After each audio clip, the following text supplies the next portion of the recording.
Hi everyone and welcome back to my channel the true idea. आज हम लोग financial accounting BCom second semester से GST के बारे में पढ़ना है। तो पहले हम लोग जानते हैं जीएसटी क्या होता है और उसके कितने काइंड्स होते हैं। तो इस वीडियो में हम लोग मीनिंग ऑफ जीएसटी और काइंड्स ऑफ जीएसटी के बारे में पढ़ने वाले हैं। So let start. GST, the full form of GST is goods and services tax which is called in Hindi वस्तु एवं सेवा कर। जीएसटी का फुल फॉर्म क्या होता है? गुड्स और सर्विसेज टैक्स होते हैं और इसको हिंदी में क्या बोलते हैं? वस्तु एवं सेवा कर। This is the new indirect tax regime of the government of India with the concept of one tax. यह जीएसटी एक नया टैक्स है जो कि गवर्नमेंट ऑफ इंडिया द्वारा इसको लाया गया था और यह एक सिंगल टैक्स के कॉन्सेप्ट पे वर्क करता है। एलिमिनेटिंग ऑल इनडायरेक्ट टैक्सेस, ये सारे इनडायरेक्ट टैक्स को हटा दिया है। The government has implemented it in the country from 1st July 2017। Government of India इसको इम्प्लीमेंट करती है, इसको लाती है 1 जुलाई 2017 को। With the implementation of GST people have got to freedom from indirect taxes like service tax, VAT, sale tax and excise duty. This supplies equally to similar goods in the country. GST की implementation से people of India have freedom, वो free हो गए थे किसके? In all indirect taxes वो free हो गए थे क्योंकि उस समय जीएसटी वर्क करता है किस पे? One tax, concept of one tax पे। अब वो कौन कौन से इनडायरेक्ट टैक्स थे? Like service tax, VAT, value added taxes, sale tax and excise duty. और जीएसटी के हेल्प से गुड्स, सारे गुड्स सिमिलर इक्वली रेट्स पे प्रोवाइड होने लगे थे कंट्री में। तो आइए हम लोग दूसरे टॉपिक, ये थे जीएसटी के मीनिंग और उसके डेफिनेशंस के बारे में। इसमें से आपका एक मेजर क्वेश्चन बन सकता है, when was the GST was implemented? तो कब हुआ था?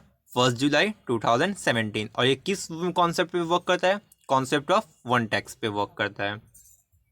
नीचे है kinds of GST. There are 4 kinds of GST that are given below. हाँ, जीएसटी के 4 काइंड्स हैं जो कि CGST central goods and services tax, दूसरा SGST state goods and services tax, तीसरा UTGST union territory goods and services tax और चौथा integrated goods and services tax.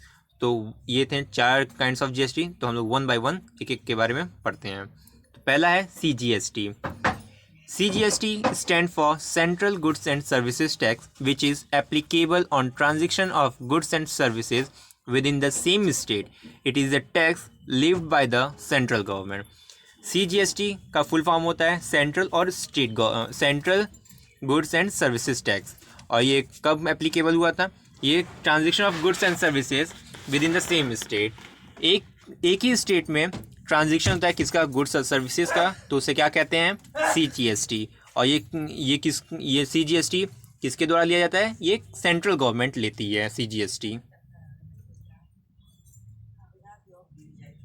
CGST, SGST and CGST are levied on the intra-state transaction. It is divided between the central and the state government. Both the rates of applicably equally and revenue collected under CGST belongs to central government. SGST और CGST दोनों ही intra state transactions पे based हैं और ये central और state government में divided है। But इनका जो कि इक्वली इसका रेट होता है वो इक्वली होता है CGST और SGST का। और ये रेवेन्यू CGST का जो कलेक्टेड होता है वो किसके द्वारा होता है? सेंट्रल गवर्नमेंट के द्वारा होता है। तो हम लोग दूसरा काइंड्स पढ़ते हैं जीएसटी के, जो कि हैं SGST। SGST stand for Goods and Services Tax. This tax is implemented by the government of particular state on a transaction of goods and services by the state government within the state. In SGST, the respective state government is the sole beneficiary of the revenue collected by the state government. SGST का full form होता है state goods and services tax. ये government of India द्वारा implemented किया गया था कि जब भी कोई भी सामान और वस्तु और सेवा एक ही स्टेट में ट्रांजेक्शन होता है उसका, तो विद इन द स्टेट में होता है, तो उसे क्या कहते हैं? SGST कहते हैं। और SGST एक सोल बेनिफिशियरी होता है, मतलब इसका एक सिंगल बेनिफिशियर होता है जो कि कलेक्ट करता है रेवेन्यू, और वो होता है स्टेट गवर्नमेंट। तो ये था SGST। अब हम लोग पढ़ते हैं UTGST is UTGST, Union Territory Goods and Services Tax. UTGST stand for Union Territory Goods and Services Tax. This tax levied on the transaction of goods and services in Union Territory is called Union Territory Goods and Services Tax. It is similar to state government and service tax, but applicable only in Union Territory. UTGST का full form होता है union territory goods and services tax. यह tax government of India द्वारा लाया गया था और इसमें होता है क्या, जैसे गुड्स और सर्विसेज जो कि ट्रांजेक्शन्स होते हैं वो यूनियन टेरिटरी में ही होते हैं तो उसको union territory goods and services tax कहते हैं। और यह SGST की तरह ही, ये CGST और SGST की तरह ही वर्क करता है और इसमें applicable only in union territory, but ये यूनियन टेरिटरी में ही माना जाता है इसको। चौथा जो कि आखिरी काइंड्स ऑफ GST है वो है IGST. IGST stand for integrated goods and services tax. This tax is lived on the transaction of goods and services carried out at a inter state and international level. IGST का full form क्या है? Goods and services tax. यह tax कब लागू होता है? जबकि goods और सेवा, वस्तु और सेवा जो कि ट्रांजेक्शन्स होते हैं कहाँ होते हैं? एक स्टेट से दूसरे स्टेट में उसको भेजा जाता है, या one country to another country, वो होता है IGST. Integrated goods and service tax is collected by the central government.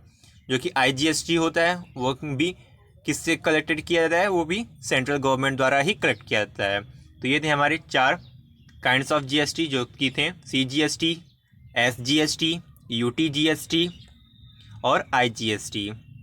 IGST किसके द्वारा कलेक्ट किया जाता है? सेंट्रल गवर्नमेंट के द्वारा. UTGST किसके द्वारा कलेक्ट किया जाता है? यूनियन टेरिटरीज के द्वारा. SGST किसके द्वारा कलेक्ट किया जाता है? स्टेट गवर्नमेंट्स के द्वारा. और CGST किसके द्वारा कलेक्ट किया जाता है?